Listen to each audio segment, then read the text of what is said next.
occur, and I think you'll understand of our concern for these young men and our concern for them as sometimes victims and sometimes suspects.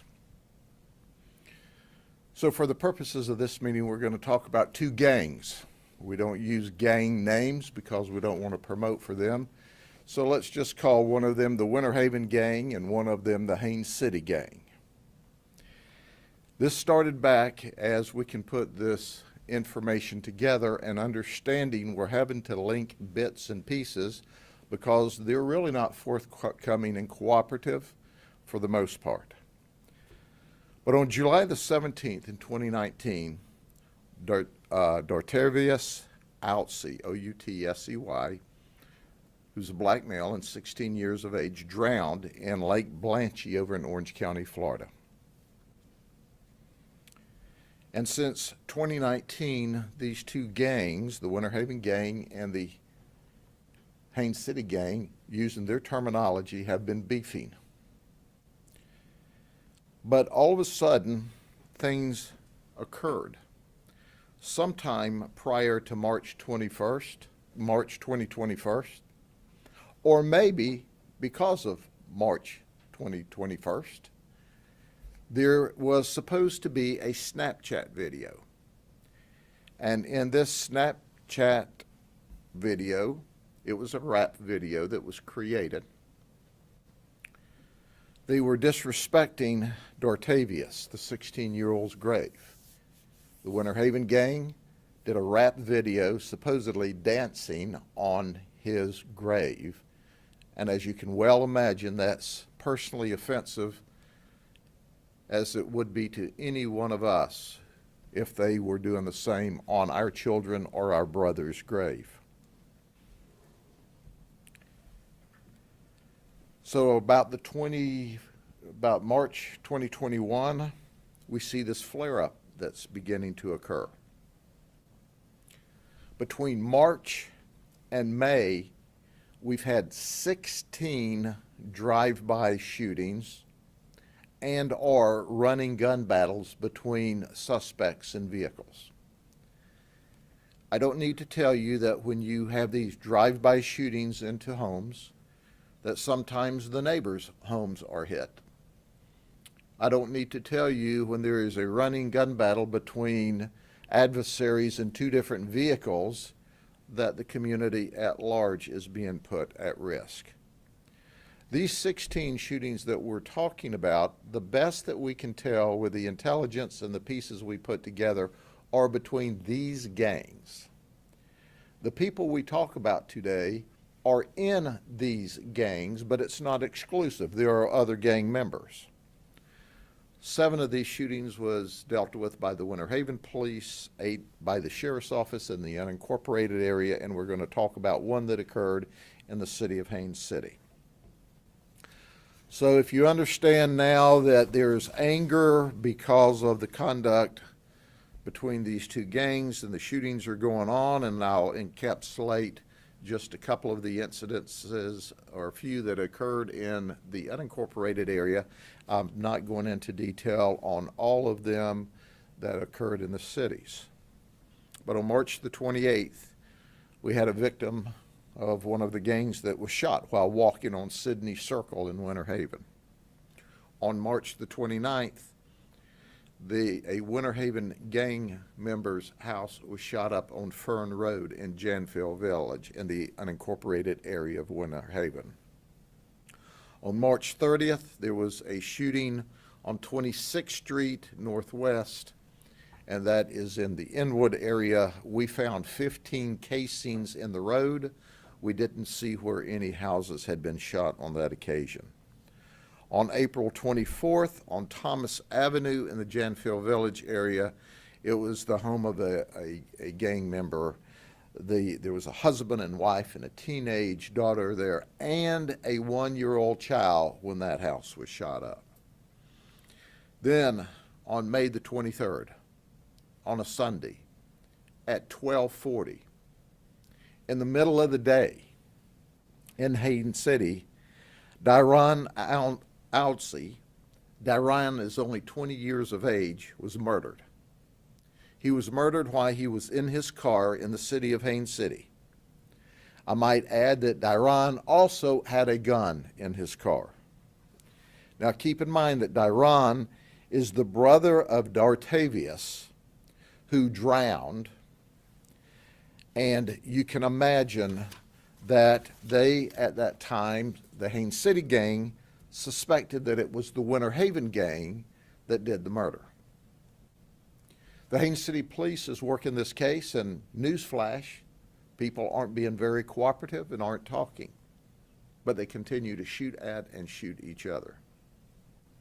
March the 23rd, 6 hours later after the murder in Haines City of ostensibly the Haines City gang member, there's a birthday party, a children's birthday party on Fern Road at members of the Winter Haven gang's home. So there are children there. And yes, you guessed right. Now someone drives up and fires several rounds at the Winter Haven gang members, in the area of the Winter Haven gang members' house. They call the sheriff's office. We don't see where anyone's hit. We don't see where a house is hit. We find no suspects. Let's skip 3 days later to May the 26th. It's 5:50 in the morning. Let me take you to the Tampa truck stop on Highway 301 in Hillsborough County. A man is there in his black Infiniti, when all of a sudden someone comes up to him wearing a ski mask. He said, I can't tell you he's wearing, other than he's wearing dark clothing, he's wearing a ski mask. I don't know if it's black male, Hispanic male, white male, but it was a male who knocks on the window and tells him to get out of the car. And he used some language that frightened the man, so the man says, hey, you can have my car. And someone steals his black Infiniti at 5:50 in the morning on May the 26th. At 7:50 p.m. on May 26th, guess what? The Infiniti shows up, the stolen Infiniti, in the area of the Fern Road gang member's house. There are 4 victims right now hanging out on the front porch at Fern Road, minding their own business, when they see 3 black males wearing masks, full ski mask, drive slowly by their house. Well, it doesn't take a rocket scientist to understand your house was shot up 3 days ago. Your house, or the area in front of your house, has been shot up 3 days ago at a birthday party, and you've had other shootings at your house. And now these 3 black males in an Infiniti with ski mask over their head drive slowly by.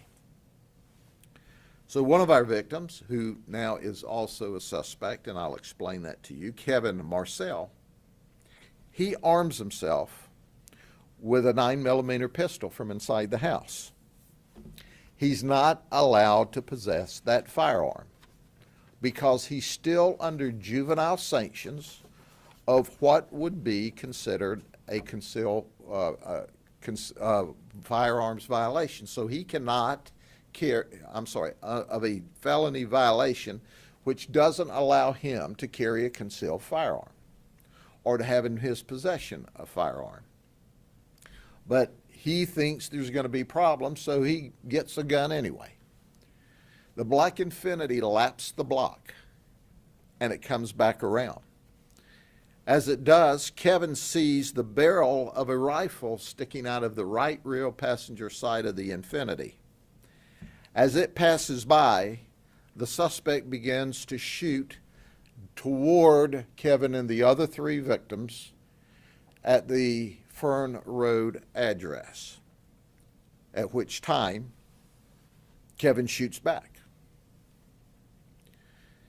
So now we have a gunfight going on in the middle of the street in a neighborhood, full daylight before dark. As the vehicles passing by and shooting toward the Fern road address where the 4 victims are, and Kevin is returning fire. He's hitting the vehicle. He strikes the driver. The driver loses control, sideswipes the car, tears his car up, and spins around where it stops in the neighborhood about a half block away. The 3 suspects jump from the vehicle and continue to shoot toward the house and toward Kevin, who continues to shoot at them. The 3 gang members with a ski mask on flee from the scene. Perimeters are set up. Deputies literally arrive in seconds. Sergeant Heather Mundell goes to the one person she sees bleeding in the road and is applying first aid while everyone's scrambling. Kevin goes back to his house and waits for the sheriff's office. So let me talk about the suspects for a minute. Zadarian Outsey. Zadarian is 17 years old. We'll call him suspect number 1. He is in the front passenger seat of the vehicle wearing a ski mask. Guess what else is in the front passenger side of the vehicle? Crutches. Do you know why there's crutches there? Because he's previously been shot in an investigation we have, and I'll talk about that at the end of the event. He was arrested, as you can imagine, on Maggie Circle in the vicinity of the event. And then there's Deshaun Williams, who's 18. Deshaun's the driver. He's shot in the knee and in the ankle. He still flees. We arrest him on 5th Street in Janfield Village in the community.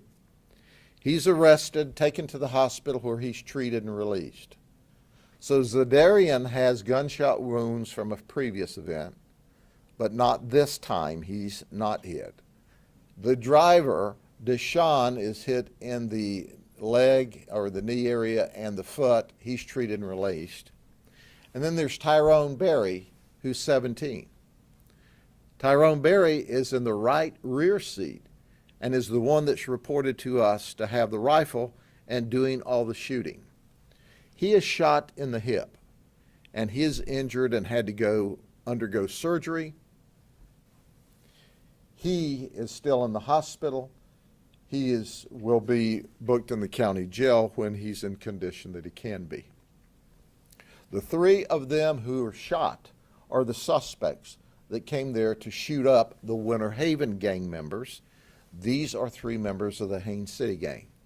They're charged with 4 counts of attempted first-degree murder for shooting at the folks on the Fern Road address who are all victims in this circumstance. Kevin is a victim, but he's also a suspect in that I talked about he has no right to possess a firearm, and he was arrested and booked in the county jail for that criminal charge. Dyron was the young man who was murdered in Haines City. So let me focus on the tragedy of this for his parents. His mother has lost a 16-year-old to a drowning. She's lost now a 20-year-old to a murder. And Zadarian, apparently wanting to avenge the murder of his brother, gets with his buddies, and now he's charged with 4 counts of attempted murder at 17 years of age. He is booked into juvenile holding now. We're going to recommend to the state attorney he be bound over as an adult and tried as an adult.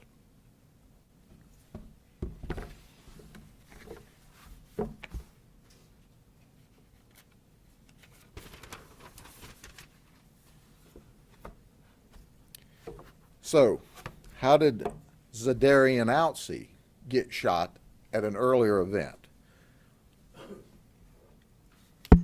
Earlier in May, we are investigating an event that happened at 816 Troon Circle in Davenport. It's a rental house, kind of like an Airbnb. A group of young men and ostensibly young women have rented this particular home to shoot a rap video. At some point in time, while shooting the rap video on the back porch, Zadarian is shot in the leg. From what limited information we can put together with limited cooperation, it appears that that event is an accident. However, Dairon, who is murdered, is arrested that day for a series of events, lying to us, resisting us, trying to hide evidence of that event, when if it was an accident, all they had to say was it was an accident. There are details of that that's still under investigation, but at the time he was murdered, he had just recently been arrested by us. But let me make it abundantly clear. These young men's lives are important to me. People are not going to shoot and kill and shoot and injure our young black men in this county. They're not going to do it. They, like every other life in this community, is sacred, and it's certainly sacred to me. At the same time, they're not going to shoot up their counterparts from other gangs. There's a message that I'm sending very clearly. We're going to do everything that the law allows to keep the community safe, to keep the other young men safe, that whether you're involved in a gang or not, we're going to use all the resources available. There's not going to be a time in this county where neighbors are afraid to let their children play in neighborhoods. There's not going to be a time in this county where we allow two street gangs to have running gun battles through the streets. I am working with and coordinating with State Attorney Brian Haas, who is simply the very best. He and his team are going to work with me. We're going to ensure that we laser focus on the people that are shooting guns and shooting each other and having these gun battles. It's important. Let me highlight this again.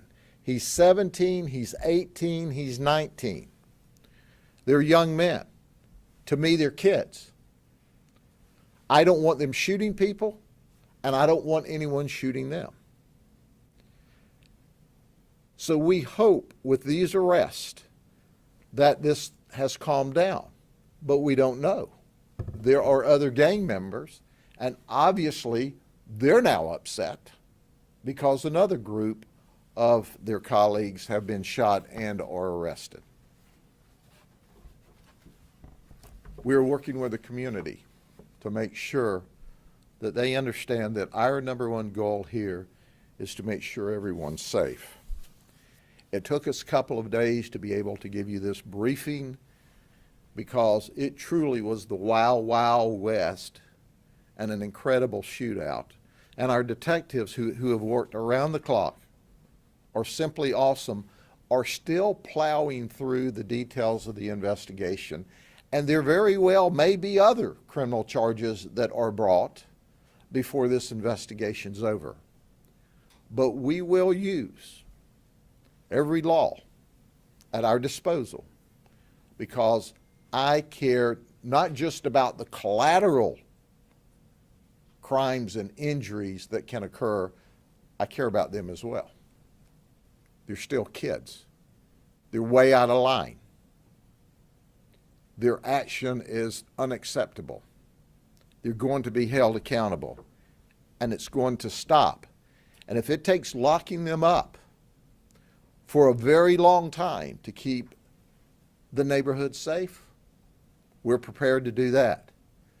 So you decide today, if you're in a gang, whether or not you want to spend a very long time, like decades in prison, or if you enjoy the freedom of being able to make rap videos and go shopping and be with girlfriends and boyfriends, but you live this criminal life, and we're going to rain down upon you with all the laws at our disposal, because we're not going to let you hurt each other, and we're not going to let you hurt innocent people that end up as collateral injuries or damage or death because of your outrageous conduct. Any questions? Sheriff, I mean, you described this series of events. It sounds like they're just wreaking havoc in these communities. Were there ever any innocent bystanders or any other homeowners or anything like that hurt in the crossfire? We're fortunate that in this particular gang, we'll call it a beef up, since that's what they call it, that no innocent people were hurt.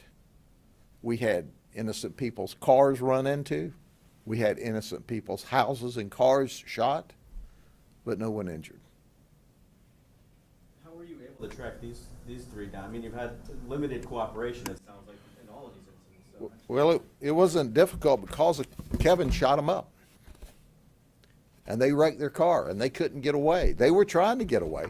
They ditched their gun, the rifle, underneath a boxed-in trailer. We caught them on a perimeter. Our deputies had a perimeter around this neighborhood in literally seconds. And then our bloodhound tracked from that firearm directly to where we took Tyrone into custody. So they tried to hide their firearm, even though they were running. The one was injured so bad he couldn't run, and our sergeant ran to him to provide first aid in an effort to stop him from bleeding and save his life. During the middle of this melee, we care about life. You know everything I know. Have a good Memorial Day weekend. We certainly hope it's peaceful and quiet. If not, we'll be putting more people in jail. That's a guarantee. Take care.